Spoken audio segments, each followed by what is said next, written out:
I'm asking a lot of rapid fire questions to the vendors today. So if you're a retailer, you've got this challenge of, I've got to get the core working, but if I'm not doing the online right, I'm not getting the growth. Which AI or data capability do you think is being oversold and which one is underrated? Agentic ordering is really just the hot news right now. We unify all the retailers' marketing channels, whether it's off-site, on-site, and in-store. The notion of not relying on humans to get work done, but actually using Agentic beyond just human enablement to really drive results and performance without scale. We think that's the future.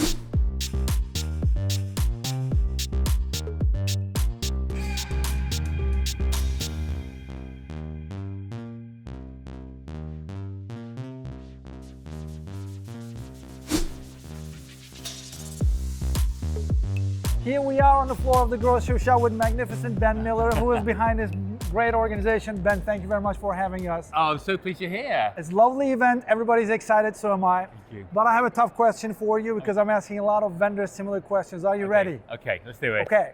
If you had to pick one friction today, especially in the retailer domain, between omnichannel and in-store execution, which one would you pick to tackle first with all the tech we have available to us? Oh wow, look, Mert, great question.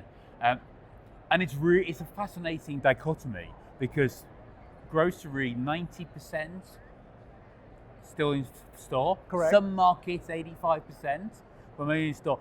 But the growth, a lot of it's coming through online. So online continues to be, in many markets, the fastest growing channel.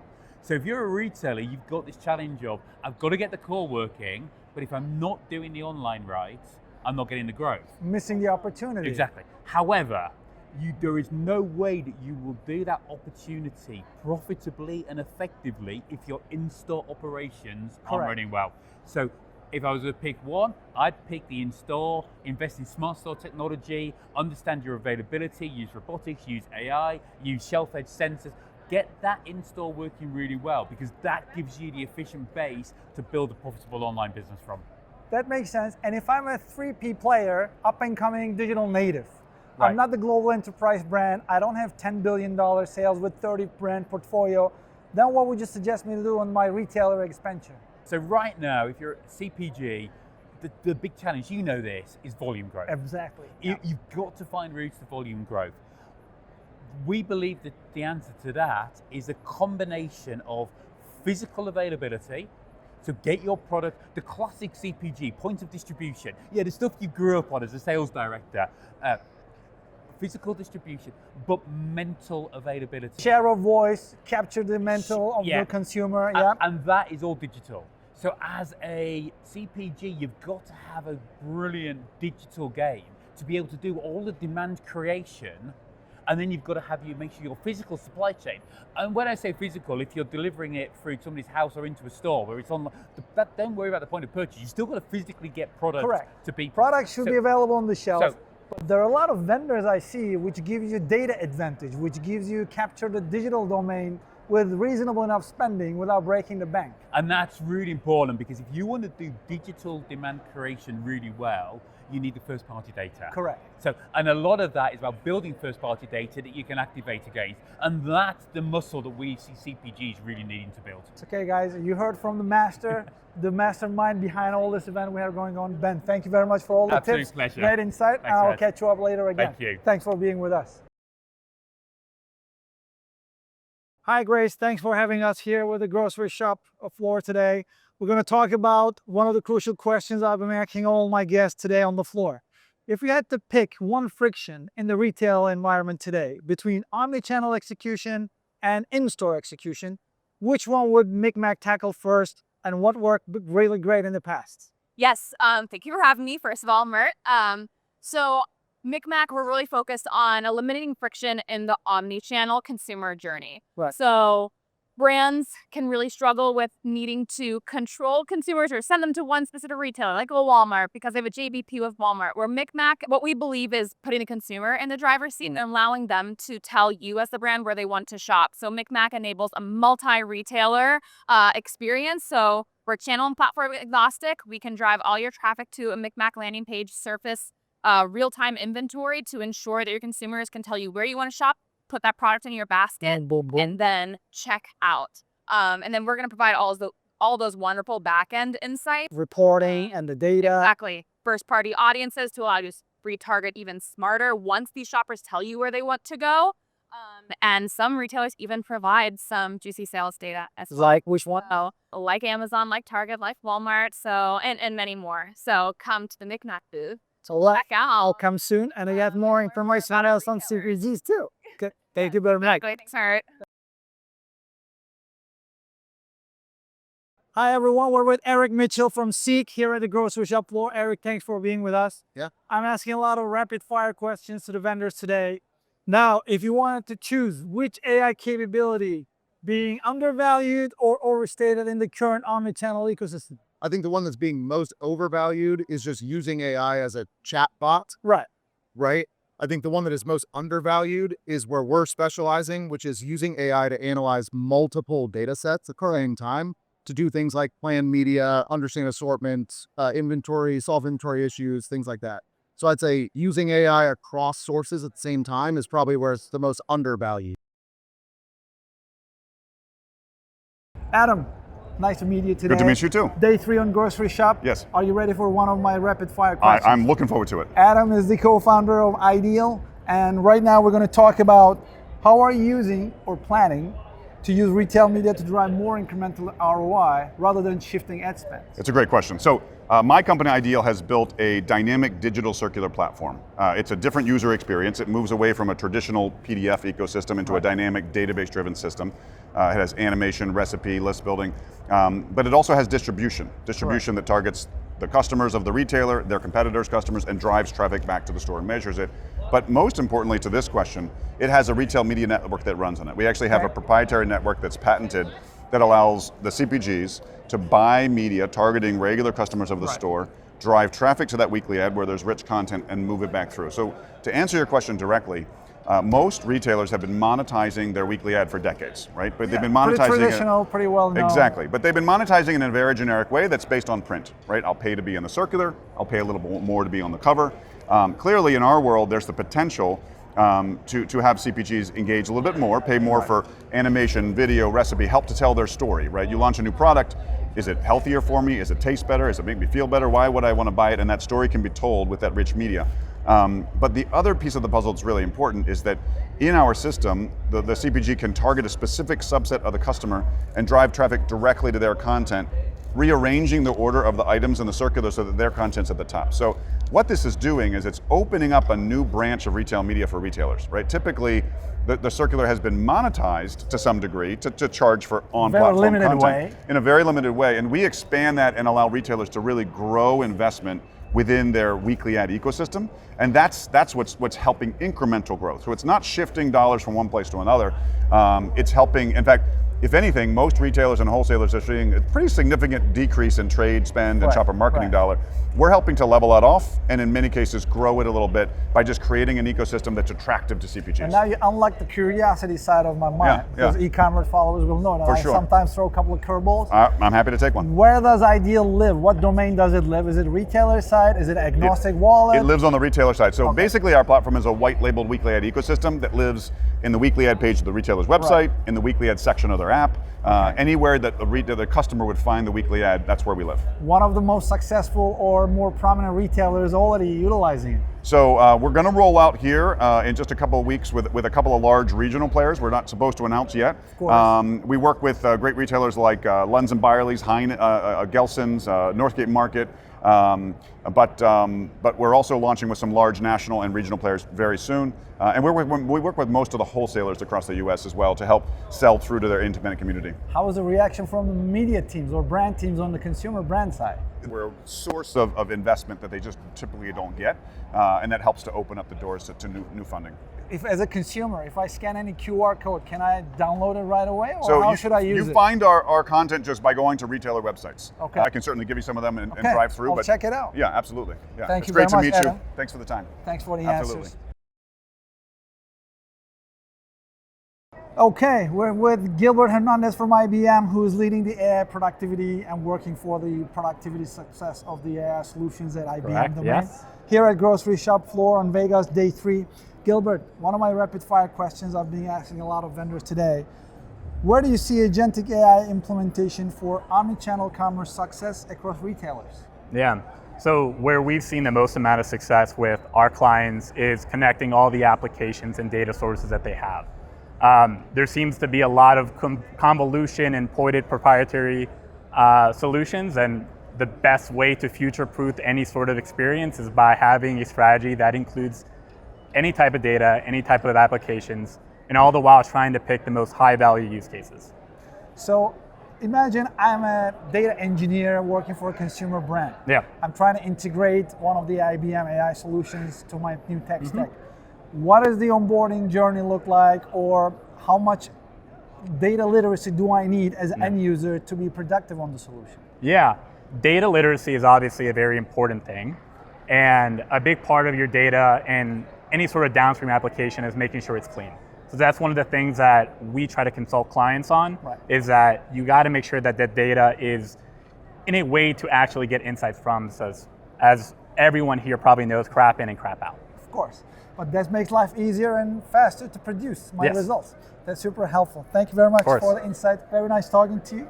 Have a great rest of the show. Likewise. Take care. Hi everyone, we're here with Catherine Nickerson from Yonder, who's leading the global industry strategy. And Catherine, one of my rapid fire questions for all vendors here today, and I want to read it to you because you gave a really great insight in our previous conversation. So what's the single biggest innovation you've seen here so far, or you brought here, that could move the needle for CPG or retail? Yeah, well, the real thing is that it's not CPG or retail, but these days it is now CPG and retail. Of course. So how does a technology company such as Yonder provide access between your CPG vendors and your grocery retail stores or convenience stores in order to close the loop on your supply chains as a whole, right? Of course, yep. So there's been a lot of innovation around how do you orchestrate your supply chain end to end. And we're even taking it one step further and saying, how do you orchestrate your supply chain beyond your four walls, right? So how do we collaborate more with your CPG vendors in order to get your supplies faster to the trends that you're seeing on the grounds in your store? And let's imagine I'm a key account manager at PepsiCo working with Walmart in North America, and I'm also a demand planner on the supply chain team. How am I going to benefit from a solution like Yonder between those cross-functional teams? Yeah, so being able to provide PepsiCo with consumer insights much quicker in a more consumable data way, so that PepsiCo supply planners and demand planners can secure the inventory for your store first. Right. And so you have, better and faster access to serving your customers than the traditional, sending of information at a cadence or through, Excel spreadsheets or emails and those types of things. That makes my life easier. Yep. Thank you very much. Thanks for joining on the ecommert. Grocery Shop going live in Vegas. Stay tuned. Hi, Megan. Very nice having you here on the grocery shop floor today. It's great to be here. Thanks for having me over. We're with Megan Murphy from Stackline. She's leading the marketing team on the Stackline product development, and she's going to talk a lot about what we discussed earlier. But what I wanted to ask you today, we talked about something really interesting. You brought it up in our conversation. And I asked you about agentic AI and the trending topic. This is one of my rapid fire questions. Yeah. How do you see shopper behavior evolving over the next 24 months, and how you and the Stackline team is positioning for it? Yeah, it's a great question. We've spent a lot of time thinking and talking about it recently. Definitely agentic ordering is really just the hot news right now. ChatGPT, a lot of articles this week. Amazon Rufus is going to start actually allowing ordering within the Rufus tool. And so at Stackline, how do we think about brands being able to prepare for that agentic ordering, and what do they need to do? And a lot of it just really comes down to content, making sure that your content is written for AI to be able to consume, making sure you've got all of the right attribution and features so that the tool can recommend that product for the consumer it's searching for. So those are the things that we're really focused on right now, is how do we help brands prepare for agentic ordering? It's really amazing because everything was developed for the SEO practices, PPC practices, which we've been for the last 15 years. Yep. Now we're trying to adapt all the algorithms we have, all the ML models we have for agentic and AI algorithms. Yeah. And it's about semantic positioning. It's about other rankings. Can you share one example, one successful example from Stackline client phase on the consumer side and one retailer side? What would be the most prominent example? Yeah, we've definitely been partnering with some of our clients, and we've got some great case studies on our webpage that talk about some of those exact quotes and where we've gone in and helped them to revamp their content and think about how to present it for the future. I'm looking forward to hearing and reading about it, and I'm gonna check with you if there's any public information that you can share with us. That's perfect. Megan, thank you Thanks very for much. Have a having nice me. Grocery Shop continues from Vegas and day 3. We're gonna be back soon. Hello, Greg. We're with Greg Stevens from Osmos. I've been hearing a lot about them lately, and Greg is leading the Europe and Americas as the CEO of Osmos. Thanks for being with us today. Yeah, Mert. I'm going to throw one of my rapid fire questions that I've been asking a lot of vendors today. Where do you see the Agentic AI implementation for omnichannel commerce success, especially across retailers? What we're seeing is the scale driver. Of course. One thing that our platform does is we unify all the retailers' marketing channels, whether it's offsite, onsite, and in-store. And we take all that campaign information and put into a common database. And from that common database, we can apply our AI agent called Sophie to auto-optimize those campaigns and also reallocate budgets based upon performance that has been established by the retailer or based upon the goals set by the brands. Right. And so what this is doing is it's increasing performance and it's lowering the operational overheads of both the retailer and the brands who are trying to manage these very complex omnichannel campaigns across numerous platforms. And we're doing it in milliseconds. And we're seeing the adoption rate, skyrocket. Today, 70% of our on-site campaigns are being managed by Agentic AI services through Sophie. And cool. and it's been going up continuously. So then on the tier levels, whether enterprise, mid-tier, or smaller retailer chains, mom and pops, where do you see the biggest adoption for this size of technology? We're seeing it across the spectrum. First taking the brand perspective, brands of all sizes are taking advantage of it, but they're taking advantage of different pieces. So larger brands might not give up the budget control to AI, but they might give up the product selection control or the allocation by channel control. Smaller brands might give more control to the AI because they have less sophistication in-house perhaps. Across the large retailers versus small retailers, we don't see any difference. They're all using it as a tool to help create better performing campaigns, drive more sales, and create better buying propositions for their brands. And it just lowers their overheads, right? Fewer people are required to do the work of many. And I see the digital natives or emerging scale-ups also can benefit this type of acceleration technology without the FTE dependency. Yeah, absolutely. Okay. 100%. And region-wise, where do you see the highest growth? Do you see any saturation in any of the regions? Do you see acceleration in any of the markets? Just overall, or AI-specific adoption? Right, yeah, specific. I don't see any. We're looking at the data across our clients in Singapore and Hong Kong and South Africa, India, South America, US, and the adoption is pretty similar. There might be different adoption rates within certain features. Yeah. But I'd have to send you our AI report, which I can. Oh, I'd love to do that. I'd love to dig in and share more insights. Would you call it the AI portion of it, AI acceleration and automation portion of it, in its nascency, or it's in the more mature stages? It's in its nascency because it's learning. People are getting more comfortable with it. Well, there's two sides of it. People have to accept it and trust it. Right. And the data has to be, the hygiene of the data that the AI uses has to be high. Tremendously crucial. Yeah. Yeah. And so using a single platform like Osmos to bring all your marketing channels into one really allows for that. And two, right now for us, the AI is on the campaign side. It's now going to be moved to the retailer controls of our platform so that they can start looking at yield. And I think they'll be more willing to give more control just for the sake of speed and automation. There's so much metadata to look at that any one person cannot go through it all. And you need help. You need software to help tell you where to focus. Okay. So the humans are still making the final decisions, but we're surfacing all the actions that should be taken. That's super cool. Thank you very much. You bet, Mert. Thanks for being with us. Have a great show. Yeah, thank you. See you.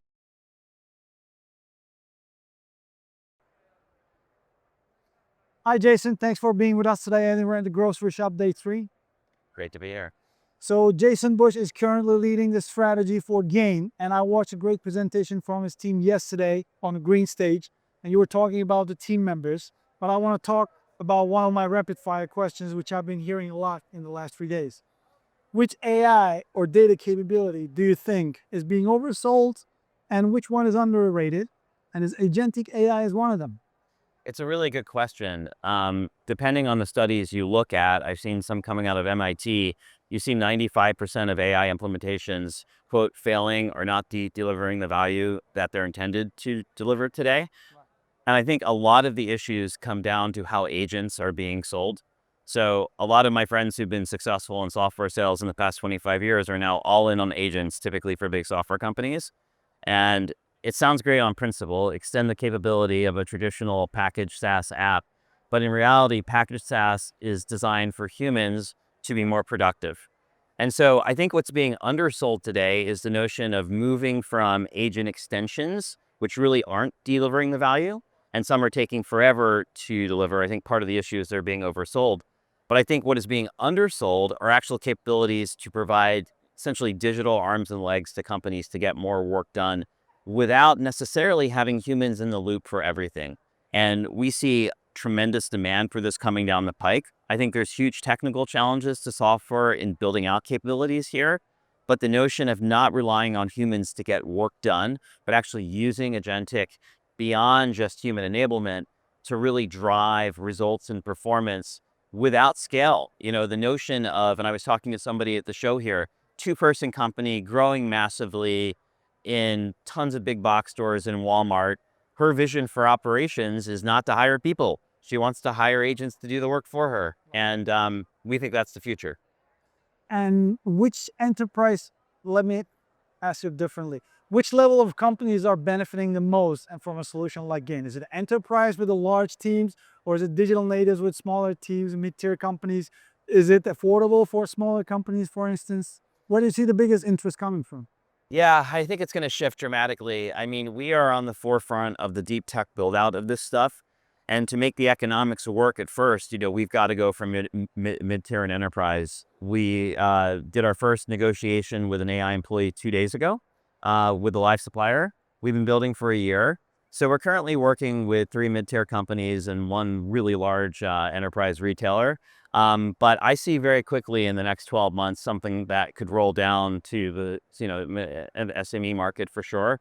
But when you're pioneering new technology, you really want big design partners so you can hear what their problems are and you can design around them. I'm willing to hear more about this for our own agency as well, and I'm looking forward to hearing more of the updates. Thank you very much. Pleasure. Thank you. Thanks for being with us, Jason. Have a great show. Excited to meet us at industry events next year? Scan the QR code to view the full event calendar kit.